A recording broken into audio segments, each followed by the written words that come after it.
Good morning everyone. आज का जो क्लास है उस क्लास में हम मैट्रिसेस को रोक रहे हैं और फिर मैट्रिसेस को स्टार्ट करेंगे, क्योंकि अब जो मैट्रिसेस का जो नया जो टॉपिक्स है उसमें डिटरमिनेंट का हेल्प चाहिए। बिना डिटरमिनेंट का हम अब आगे नहीं बढ़ सकते हैं, इसलिए हम सोच रहे हैं कि मैट्रिसेस को थोड़ा सा विराम देकर के और डिटरमिनेंट को हम पहले पढ़ा लेते हैं और जब डिटरमिनेंट फिनिश हो गए तब फिर हम मैट्रिसेस को स्टार्ट करेंगे, क्योंकि दोनों एक दूसरे से रिलेटेड हैं। हम पहले ही बताए थे कि स्क्वायर मैट्रिक्स जो हैं वही क्या बनते हैं, डिटरमिनेंट में कन्वर्ट होते हैं। ठीक है, तो आज हम लोग चर्चा करने जा रहे हैं डिटरमिनेंट। सबसे पहले देखते हैं, हम पहले ही बता चुके थे जब मैट्रिक्स की चर्चा कर रहे थे कि कहां कहां इसकी यूजेज है। डिटरमिनेंट्स के भी यूजेज हमको जब हम कोऑर्डिनेट ज्योमेट्री में तीनों वर्टेक्स का कोऑर्डिनेट दिया रहता था तो हम लोग कोऑर्डिनेट ज्योमेट्री के मेथड से एरिया ऑफ द रेक्टेंगल को फाइंड आउट करते थे। हम यहां देखेंगे कि डिटरमिनेंट के मेथड से भी हम एरिया ऑफ द ट्रायंगल्स निकाल सकते हैं। डिटरमिनेंट के मेथड से हम linear equation with the two variables, linear equation with the three variables को सॉल्व कर सकते हैं। ठीक है, तो इसके यूजेस यहां पे आते हैं, लेकिन पहले हम क्लियर देखेंगे कि how to operate the determinants. ठीक है, देखिए determinants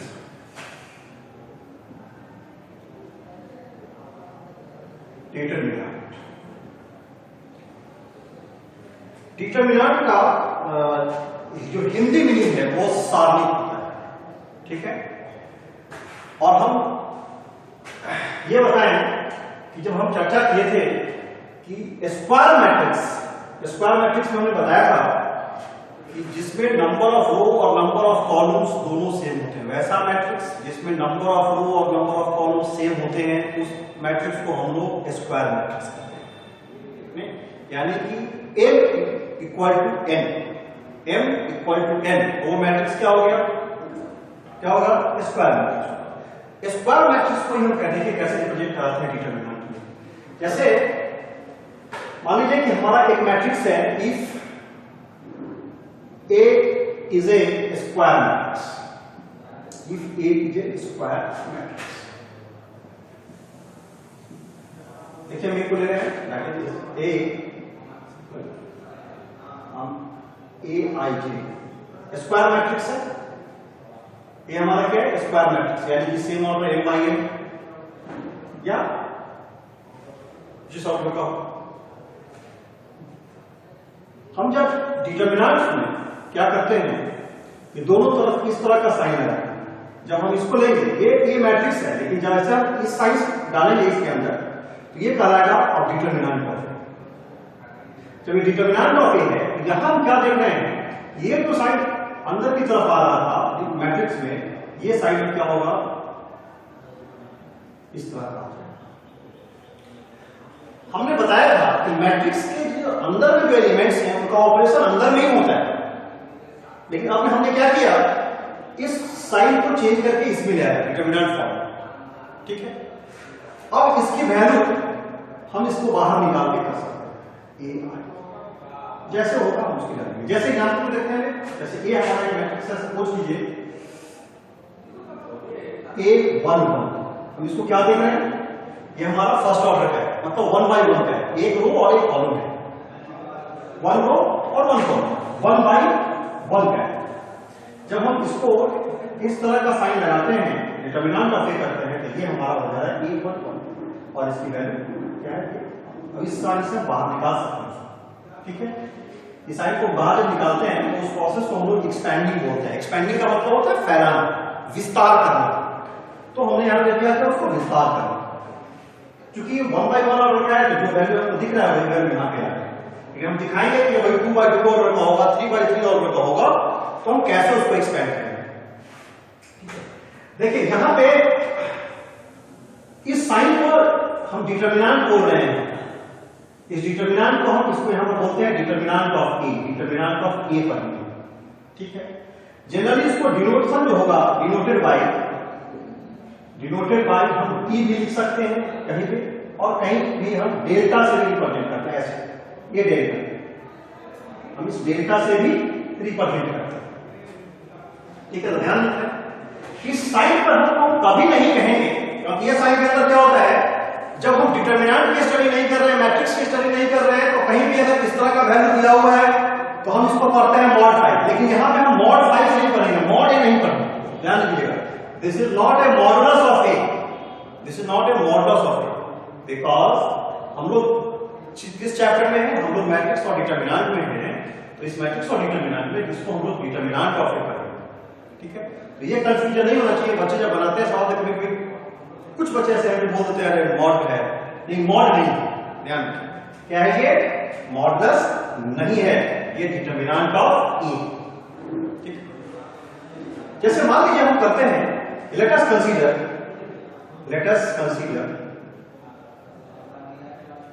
A B C D, let us consider A B C D are four numbers, देखिए हमने 4 नंबर लिखा। I am not discussing about only real number और कॉम्प्लेक्स, वो कॉम्प्लेक्स भी हो सकते हैं और रियल भी हो सकते हैं। ठीक है, तो हमने 4 नंबर्स के बारे में, इस 4 नंबर्स को consider A B C D are 4 numbers. ठीक है, सच दैट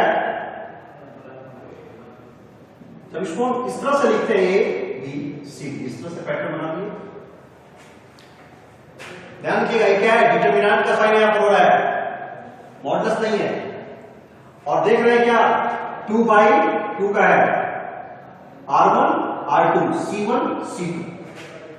ध्यान दीजिएगा, this A and B is the member of A and B is the member of R1, C and D is the member of R2, A and C is the member of C1, B and D is the member of C2, that is 2/2, and this is the determinant that is associated with the square matrix A B C D। ठीक है, इसको जब हम expand करते हैं, अब ये determinant में हम क्या बोले, इस डिटरमिनेंट से हम वैल्यू को बाहर निकाल सकते हैं, एक्सपैंड कर सकते हैं। इसमें यहां दिखाया A11 ये बाहर निकल गया, लेकिन यही A11 जब मैट्रिक्स रहेगा तो बाहर नहीं निकलेगा, जब भी रहेगा तो मैट्रिक्स साइन के अंदर ही रहेंगे। लेकिन यहां पे क्या होगा, यहां पे हम इसको बाहर भी निकालेंगे, हम डिटरमिनेंट में तो स्क्वायर मैट्रिक्स ही हमारे डिटरमिनेंट बनते हैं, जिससे मैंने आपको अवगत कराया। अब यहां पर देखते हैं कि इस डिटरमिनेंट्स को हम कैसे बाहर निकालते हैं, क्या प्रोसेस है, सेकंड बाय सेकंड ऑर्डर का है, A B C D, इसका हम कैसे इसको रिप्रेजेंट करते हैं, कैसे लिखते हैं इस डिटरमिनेंट। तो देखिए इसको हम बाहर निकालेंगे साइन, इस A को D से मल्टीप्लाई करेंगे, A को D से, A D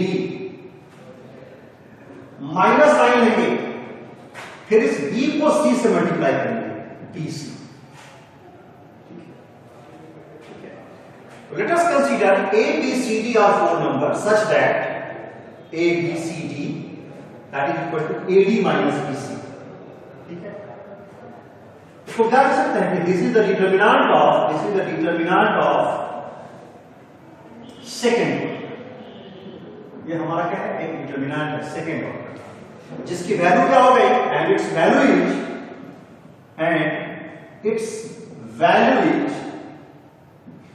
AD minus BC, AD minus BC। ये जो मेथड है, ये जो इस डिटरमिनेंट से ये प्रोसेस की है, ये प्रोसेस कहलाता है एक्सपैंडिंग। क्या कहलाता है, ये ध्यान देंगे, ये प्रोसेस कहलाता है एक्सपैंडिंग करना, एक्सपैंड करना, एक्सपैंड से आप लोग अवगत है, एक्सपैंड का मतलब होता है विस्तार करना, फैलाना। तो यहां पर विस्तार कर रहे हैं, नहीं एक्सपैंड कर रहे हैं, आगे तरफ ले जा रहे हैं, AD माइनस BC। अब इसको एक न्यूमेरिकल वैल्यू में बताते हैं आपको। जैसे मान लीजिए कि हमारा एक डिटरमिनेंट है, जिसको हम क्या कह रहे हैं कि डेल्टा से रिप्रेजेंट करते हैं, डिटरमिनेंट है जिसको इवैल्यूएट करना है, 4 है, 5 है, 6 है, 9 है। इस डिटरमिनेंट की वैल्यू क्या हो जाएगी, क्या करेंगे, 4 को 9 से मल्टीप्लाई करेंगे, 4 मल्टीप्लाई 9 माइनस 6 मल्टीप्लाई 5, 4 9 जा 36 माइनस 6 5 जा 30, 36 माइनस 30 दैट इज 6। इस डिटरमिनेंट की वैल्यू कितनी आ गई, 6। ठीक है, after the expanding I will I have found results delta equal to 6, that is the value of determinant is 6। Okay, तो अब देखें सेकेंड ऑर्डर का डिटरमिनेंट का तो हम कैसे एक्सपेंड करते हैं। इसी तरह से हम लोग थर्ड ऑर्डर के भी डिटरमिनेंट को एक्सपेंड कर सकते हैं। यहां तक आई थिंक कोई प्रॉब्लम नहीं होना चाहिए। हम फिर से एक बार रिकैप कर दे रहे हैं। एक स्क्वायर मैट्रिक्स होता है, स्क्वायर मैट्रिक्स को ही हम डिटरमिनेंट में कन्वर्ट करते हैं, यानी कि डिटरमिनेंट बनाते हैं उसका। ठीक है, हम पहले बता चुके थे कि मैट्रिक्स के में जो एलिमेंट्स होते हैं, मैट्रिक्स साइन में, रेक्टेंगुलर साइन के अंदर में जो एलिमेंट्स हैं, उनके ऑपरेशन जो है वो अंदर में ही होंगे, उस साइन के अंदर में ही होंगे। ठीक है, लेकिन जब भी उसका आपको बाहर निकालना पड़ेगा, तो बाहर निकलने के लिए हमको क्या होगा, डिटरमिनेंट में कन्वर्ट होगा। ये सभी मैट्रिक्स में नहीं होते हैं। It is not applicable for the rectangular matrix, it is applicable for only square matrix. ये कहां पर एप्लीकेबल होता है, सिर्फ स्क्वायर मैट्रिक्स में होता है। ठीक है, आइदर वो 1/1 ऑर्डर का हो, आइदर वो 2/2 ऑर्डर का हो, आइदर वो 3/3 ऑर्डर का हो, आइदर वो 4/4 ऑर्डर का हो। लेकिन जब भी होंगे तो कहां पे होंगे, स्क्वायर मैट्रिक्स के अंदर। ठीक है, यहां पर दिखाया 4 नंबर दिए। 4 नंबर हमारा रियल हो सकता है, कॉम्प्लेक्स हो सकता है, कुछ भी होगा। उसको इस तरह से जब हम एडजस्ट करेंगे और इसको इस तरह से जब हम एक्सपेंड करेंगे, ठीक है, कैसा दिखाया, AD माइनस BC। फिर हमने इसको एग्जांपल्स भी दिखाया, 4 5 6 9, 4 9 जा 36 minus 6 multiply 5 that is 30, 36 minus 30 that is 6। तो ये हमारा सेकंड ऑर्डर का था। अब हम चलते हैं थर्ड ऑर्डर पर कंसीडर करते हैं। अब हम देखते हैं कि थर्ड ऑर्डर का मैट्रिक्स, सबसे पहले मैट्रिक्स लेते हैं। कौन सा मैट्रिक्स, स्क्वायर मैट्रिक्स। अगर हमारा A एक स्क्वायर मैट्रिक्स जो 3/4 ऑर्डर का है, क्या बनाएंगे, जैसे 3/4 मतलब A11 A12 A13 A21 A22 A23 A31 A32 A32। ये क्या दे रहा है, थर्ड 3/3। अभी मैट्रिक्स क्या है, यहां पर A क्या है, A स्क्वायर मैट्रिक्स है जो थर्ड ऑर्डर का है। इसको हमको डिटरमिनेंट, यानी क्या करेंगे, साइन को इस तरह से लेंगे। अब ये हमारा डिटरमिनेंट बातें हो गया है, ध्यान दीजिएगा, डिटरमिनेंट ऑफ A। ठीक है, जब ये लेंगे, ये तो बहुत सारा हट जाएगा। डिटरमिनेंट किसमें है, क्या आ जाएंगे ऐसे, A11 A12 A13 A21 A22 A23 A31 A32 A33। अब हमारा, ठीक है, इस डिटरमिनेंट को हम कैसे, ये थर्ड ऑर्डर का है, सेकंड ऑर्डर का डिटरमिनेंट को एक्सपेंड करना आसान नहीं, लेकिन थर्ड ऑर्डर का डिटरमिनेंट को एक्सपेंड करना भी आसान, टफ नहीं है। हमारे करने का मतलब है कि सेकंड ऑर्डर का आसान है, इसका मतलब है थर्ड ऑर्डर का भारी है, ऐसा नहीं, वो उससे भी आसान है। लेकिन इसमें क्या होता है कि थोड़ा सा कॉन्सेंट्रेशन बनाना पड़ता है with the help of second order determinant के हेल्प से हम क्या करते हैं, थर्ड ऑर्डर डिटरमिनेंट को एक्सपेंड करते हैं। इसे एक्सपेंडिंग का मेथड हम देखते हैं कैसे एक्सपेंड करते हैं। जैसे मान लीजिए कि हम, अब आपको ये यहां पर A11 A12 A13 है, हम इसको कैसे एक्सपेंड करते हैं, हम क्या करते हैं, इसमें थर्ड ऑर्डर में जो एक्सपेंड करते हैं वह किसी भी एक रो, एनी रो और any column, expanding of third order determinant, expanding of third order determinant by any row और by any column can be done. ठीक है, यानी हम किसी भी एक रो या किसी भी एक कॉलम के अलावा हम थर्ड ऑर्डर के डिटरमिनेंट को एक्सपेंड कर सकते हैं। मेरी बात को ध्यान से सुनिएगा, ये थर्ड ऑर्डर का डिटरमिनेंट है, ये हमारा एक डिटरमिनेंट हम है तो थर्ड ऑर्डर का है, A1 B1 C1 A2 B2 C2 A3 B3 C3, ये थर्ड ऑर्डर का डिटरमिनेंट है। ठीक है, इस थर्ड ऑर्डर के डिटरमिनेंट को हम एक्सपेंड जब करेंगे तो किसी भी एक रो या किसी भी एक कॉलम, एनी रो, कोई भी एनी रो, कोई भी एक रो, एनी कोई भी एक कॉलम के अलावा हम को लगता है कि नहीं मुझे R1 के अलावा करना चाहिए। ठीक है, फिर किसी दूसरे को कहे कि नहीं R1 के अलावा करते हैं, कोई दूसरा कर चाहेगा कि नहीं इसको R2 के अलावा करें, तो R2 के अलावा भी कर सकता है। किसी तीसरे को चाहिए कि नहीं हम R2 के अलाउ नहीं करेंगे, C3 के अलाउ करेंगे, वो C3 के अलाउ भी कर सकता है। ठीक है, करना किसी एक ही के हो, क्योंकि ऐसा नहीं कि हम एक आदमी एक स्टूडेंट्स R1 के अलाउ भी कर रहे हैं, R2 के अलाउ भी कर रहे हैं, R3 के अलाउ भी कर रहे हैं, वैल्यू सेम आएगा। आप R1 के अलाउ करें, R2 के अलाउ करें, R3 के अलाउ करें, C1 के अलाउ करें, C2 के अलाउ करें, C3 के अलाउ करें, ये रिजल्ट तो एक ही आना है। ठीक है, तो हम किसी भी रो और किसी भी कॉलम के अलाउ हम एक्सपेंड कर सकते हैं। ठीक है, अगर मान लीजिए कि कोई स्टूडेंट अगर R1 के अलाउ करता है और कोई स्टूडेंट अगर R3 के अलाउ करता है और दोनों के रिजल्ट डिफर हो रहे हैं, इसका मतलब वो जो पॉइंट है वो चेकिंग का पॉइंट है। अब आपको चेक करना पड़ेगा कि किसका सही है किसका गलत है। ठीक है, तो वहां पे R1 से जो किया है और R3 से जो किया है, दोनों को चेक करना पड़ेगा कि किनका सही और किनका गलत है। क्यों? क्योंकि रिजल्ट डिफर नहीं कर सकता है। रिजल्ट डिफर जैसा ही किया, इसका मतलब किसी एक का गलत है। ठीक है, या दोनों का गलत हो सकता है। नहीं तो जो प्रोसेस हम लोग देखते हैं, तो पहले हम देखते हैं जो सेकेंड ऑर्डर का डिटरमिनेंट है, हम उसको देखें जैसे उस पे पोजीशन साइन होता है। जैसे मान लीजिए कि हम यहां देखें A B C D, ये चार। पहले देखिए हम अभी ऐसे बता रहे हैं पोजीशन साइन, क्योंकि ये कोफैक्टर और माइनस से जुड़ा हुआ चीज है, उसकी भी चर्चा करेंगे बाद में। ये जो नंबर है A B C D, अभी हम सेकेंड ऑर्डर पर थोड़ा सा चलते हैं। ये जो A B C D है, ये A हमारा नंबर है, ये हमारा पॉजिटिव या नेगेटिव, मतलब नहीं पॉजिटिव नंबर भी हो सकता है, नेगेटिव नंबर भी हो सकता है, लेकिन ए जिस जगह पे बैठा है, ए का जो पोजीशन जिस पोजीशन पे बैठा है वो पोजीशन मेरा, ए का जो पोजीशन है वो प्लस पे है, बी का जो पोजीशन है, बी मेरा नेगेटिव भी हो सकता है, पॉजिटिव भी हो सकता है, लेकिन बी जो मेरा जगह है वो माइनस का है, जो सी है वो माइनस का है और जो डी है वो प्लस का है। ठीक है, ये पोजीशन है A B C D, 4 numbers, ये हमारा पॉजिटिव हो सकता है, नेगेटिव हो सकता है, लेकिन जिस जगह पे बैठा है उसका साइन ये है, प्लस माइनस माइनस प्लस। इसी तरह से हम थर्ड ऑर्डर में भी देखते हैं। अगर थर्ड ऑर्डर में है तो हम थर्ड ऑर्डर में देखेंगे, जैसे A11 है, यहाँ ये जो जहां पर है ये प्लस का है। हम पहले बताए हैं कि अभी हम ऐसे बता दे रहे हैं, जब आप कोफैक्टर और माइनस पढ़ाएंगे तो वहां पर भी और क्लियर हो जाएगा, लेकिन अभी इतना ही समझें कि ये जो A11 है ये प्लस भी हो सकता है, माइनस भी हो सकता है नंबर में, लेकिन ये 11 जिस पोजीशन पे बैठा है उसका साइन क्या है? प्लस। ये A12 है, ये जिस पोजीशन पे बैठा है उसका साइन माइनस होता है। A13 जिस पोजीशन पे बैठा है वो प्लस होता है।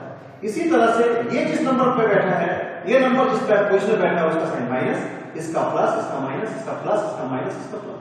ये अल्टरनेट चलता है।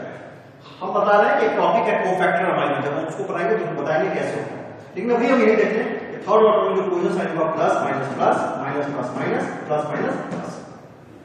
ठीक है, अब जैसे देखिए अब हम बता रहे हैं आपको कि हम कैसे एक्सपैंड करते हैं थर्ड ऑर्डर के डिटरमिनेंट को। देखिए हम क्या बोले, हम जब एक्सपैंड करते हैं, एक्सपैंडिंग अलॉन्ग R1 V है, एक्सपैंडिंग अलॉन्ग R1 V है। देखिए जब हम करेंगे इसको तो यहां ध्यान दीजिए, R1 के अलॉन्ग कर रहे हैं, R1 के अलॉन्ग करेंगे मतलब हमारे असिस्टेंस क्या क्या होंगे, R1 के एलिमेंट्स जरूर मेरे असिस्टेंस होंगे। सबसे पहले नंबर देख लीजिए, R1 के अलॉन्ग कर रहे हैं A11 A12 A13, इनके अलॉन्ग कर रहे हैं एक्सपैंडिंग अलॉन्ग R1। सबसे पहले देखें A11, ये जो बताए A11 ये कहां पे इनका पोजीशन साइन क्या है? प्लस। यहां पर तो प्लस ऑलरेडी है, लिखे या नहीं लिखे बात चलेगा।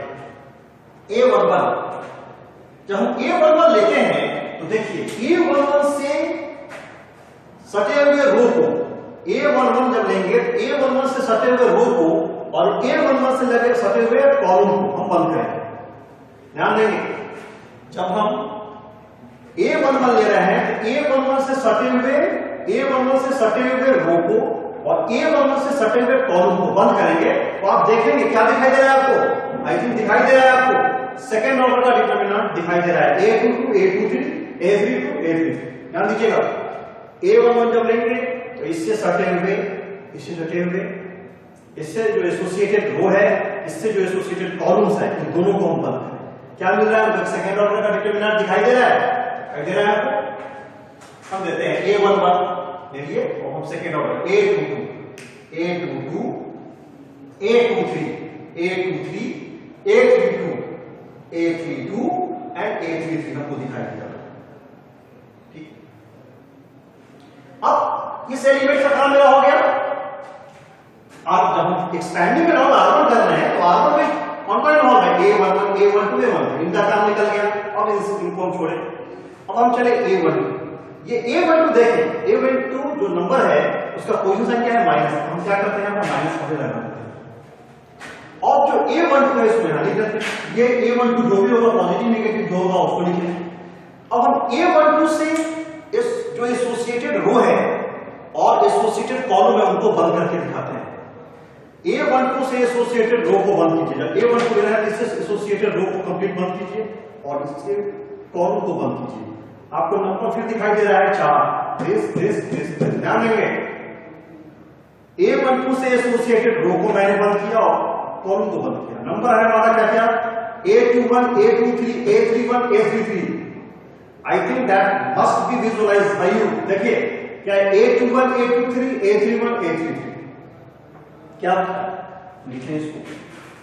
क्या है हमारा? A21, A21, A23, A31 and A33। Good, हो गया। अब इसके विकास खत्म। अब बचते हैं मेरे पास A13। A13 में देखिए फिर हमारा साइन क्या है? पोजीशन साइन क्या है? प्लस। हम क्या करते हैं? यहां पे प्लस लेते हैं। प्लस लेंगे और A13 लिखेंगे। A13 लिखेंगे। अब हम यहां पर क्या आएगा देखिए? A13 से एसोसिएटेड जो रो है, A13 से जो एसोसिएटेड रो है, A13 से जो एसोसिएटेड रो है और A13 से जो एसोसिएटेड कॉलम्स है उसको मैं बंद कर रहा हूं। बंद कर रहा हूं। फिर आपको क्या दिखाई दे रहा है? सेकंड ऑर्डर का एक्सपेरिमेंट मिला है। क्या क्या मिल रहा है? A21, A22, A31, A33। मैं ले रहा हूं A21, A21, A22, A22, A31 and A3। ये हमने क्या देखा? थर्ड ऑर्डर का जो डिटरमिनेंट था उसको with the help of R1, ठीक है, we have expanding and converting to second order determinant, and from this second order determinant we can easily evaluate.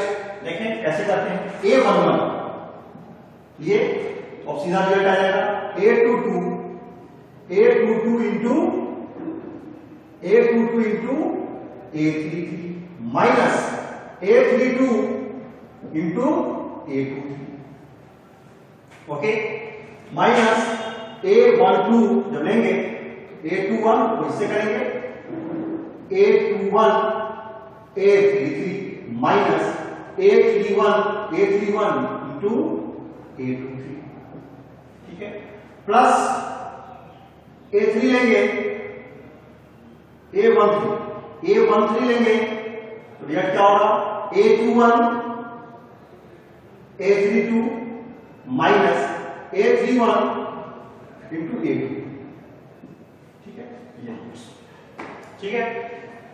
ये हमारा जो रिजल्ट आएगा, क्योंकि ये एक हम अभी जो यहाँ पर हम उसको जो ले रहे हैं वो एक वेरिएबल्स के रूप में ले रहे हैं, जिससे हमारा कोई न्यूमेरिकल वैल्यू नहीं आएगा। लेकिन जब हम कोई न्यूमेरिकल कांस्टेंट नंबर लेंगे तो उससे इसको after simplification we will get the one value, ठीक है।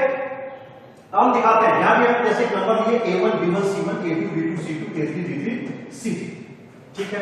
कैसे इसको इवैल्यूएट करेंगे वो भी हम दिखाते हैं।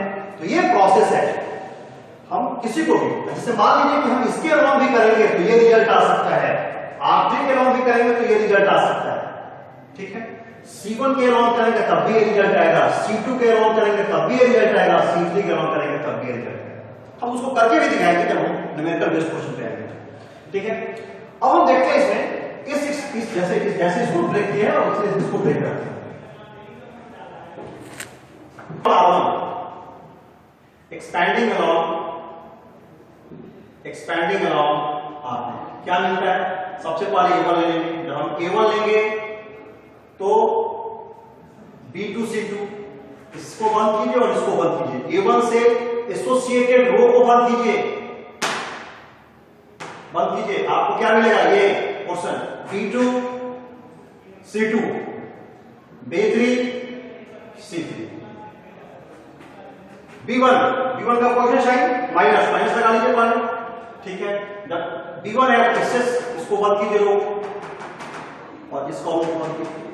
A2 C2 A3 C3 A2 C2 A3 C3, ठीक है। एंड प्लस C1 लेंगे तो इससे एसोसिएटेड इस रो को और इस कॉलम को बंद कीजिए। A2 B2 A3 B3, ठीक है। तो एक बार हम चेक कर लें फिर से इसको। जब मैंने A1 लिया तो B2 C2 B3 C3, मैंने जब B1 लिया, सॉरी B1 लिया नहीं B1, जब माइनस B1 लिया तो A2 C2 A3 C3 A2 C2 A3 C3 plus C1 लिया A2 B2 A2 B2 and A3 B3। अब इसको सेकेंड रो को ब्रेक करते हैं। A1 B2 C3 minus B3 C2 minus B1 A2 C3 minus A3 C2 plus C1 A2 B3 minus A3 B2। इस तरह से हम थर्ड ऑर्डर के डिटरमिनेंट को एक्सपैंड करते हैं। हम चलते हैं अब एक थर्ड ऑर्डर का न्यूमेरिकल वैल्यू लेकर के हम करते हैं, ठीक है। अब हम देखते हैं न्यूमेरिकल वैल्यू पे लेकर के कुछ कीजिए, हमें डिटरमिनेंट लिए कोई भी नंबर लेते हैं 1 2 3 -1 4 5 2 3 1, हमें डिटरमिनेंट चाहिए, ठीक है। इस डिटरमिनेंट को क्या करना है, तो इवैल्यूएट करना है। हम एक्सपैंडिंग कैसे करते हैं, देखिए एक्सपैंडिंग अराउंड R1 चलते हैं। एक्सपैंडिंग अराउंड R1 V है। हम क्या किए, एक्सपैंड कर रहे हैं, R1 के अराउंड कर रहे हैं। जब R1 के अराउंड करेंगे तो सबसे पहले 1 लेंगे तो क्या है 4 5 3 1 2 है, यहां पर क्या होगा -2, क्योंकि पोजीशन साइन पहले माइनस है, नंबर क्या होगा -2। तब ये लेंगे तो -1 5 2 and 1 फिर प्लस 3 लेंगे तो ये 1 और ये 1 बचेगा -1 4 2 and 3 ओके। अब देखिए इसको 1 4 1 जा 4 -3 5 जा 15 -2 -1 into 1 तो -1 और -5 to the 10 प्लस 3 -1 into 3 -3 और 2 into 4 8 तो -8 4 minus 15 that is -11 -11 into 1 -11 यहां देखिए 10 and -11 into -2 प्लस 22 फिर से देख चेक कर रहे हैं 10 and -1 -10 और -1 -11 into -2 प्लस 22 और यहां देखिए 8 -3 और -8 अगेन -11 and -11 plus 3 means -30। और इसको इस तरह से देखें 22 minus 314 314 अब इसको देखें -22 22 minus 44 minus 22, ठीक है। प्रोसेस ये है, हम एक बार फिर से कैलकुलेशन चेक कर लेते हैं, लेकिन हम ये देखें, लेकिन इसको कैलकुलेशन चेक करने के लिए हम क्या करते हैं कि अभी मैंने क्या किया, एक्सपेंडिंग अराउंड R1 किया। मैंने ही कहा था कि मैं इस डिटरमिनेंट को किसी भी रो, किसी भी एक रो या किसी भी एक कॉलम के अराउंड एक्सपेंड कर सकते हैं, ठीक है। प्रॉपर्टी भी है, प्रॉपर्टी की चर्चा करेंगे तब। डिटरमिनेंट की वैल्यू चेंज नहीं करेंगे। अगर कोई चाह रहा है कि नहीं हम इसको C1 के अराउंड ब्रेक करते हैं तो रिजल्ट यही आना चाहिए। देखिए हम करते हैं यहां से expanding around C1, expanding around C1 के अराउंड एक्सपेंड करते हैं तो क्या होता है, C1 के अराउंड करेंगे एक्सपेंड तो 1 हमारा है, तो पहले 1 ले लेंगे, जब 1 लेंगे जब हम 1 लेंगे तो 4 5 3 1 4 5 3 1। अब C1 में जो मेंबर हम क्या है हमारे -1, और हम पहले से पढ़ रहे हैं क्या साइन क्या था इसका, plus minus plus minus plus minus. यहां जो -1 जो नंबर है वो किस जगह पे बैठा हुआ है, माइनस जगह बैठा हुआ है, पहले माइनस लगा लें और फिर ये नंबर -1 लेंगे, ठीक है। जब ये माइनस कर लेंगे तो इसको बंद करेंगे और इसको बंद करेंगे, नंबर क्या होगा मेरा 2 3 3 1 2 3 3 1। ध्यान से समझे, जब हम -1 ले रहे हैं तो इससे एसोसिएटेड रो को और इससे एसोसिएटेड कॉलम को बंद करेंगे, 2 3 3 1 2 3 3 1। ओके, अब बचा नंबर मेरा 2, जो प्लस साइन में बैठा हुआ है 2। जब 2 को लेंगे इसको बंद करें और इसको बंद करें, 2 3 4 5 2 3 4 5, ठीक है।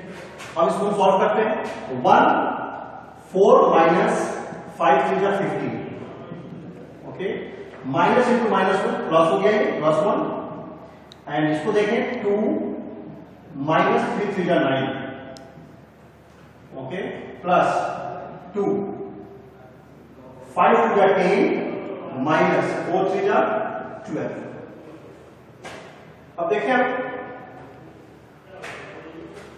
4 minus 15 minus 11, 4 minus 15 minus 11, 2 minus 9 तो -7 -7 okay,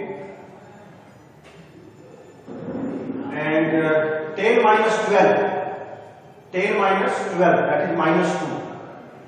that is -2 and -2 into 2 that is 4।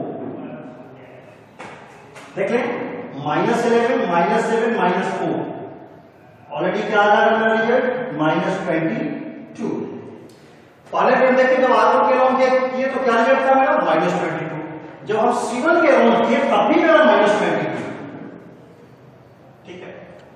हम फिर बात बता रहे करना किसी एक ही से है, लेकिन अगर कोई स्टूडेंट R1 से करे, R2 से करे, R3 से करे, C1 से C2, रिजल्ट डिफर नहीं करेगा, ठीक है। तो हमने दिखाया आपको कि किसी की हमारी इच्छा पहले हुई कि R1 से किया, R1 से करके हमने रिजल्ट निकाल लिया, ठीक है।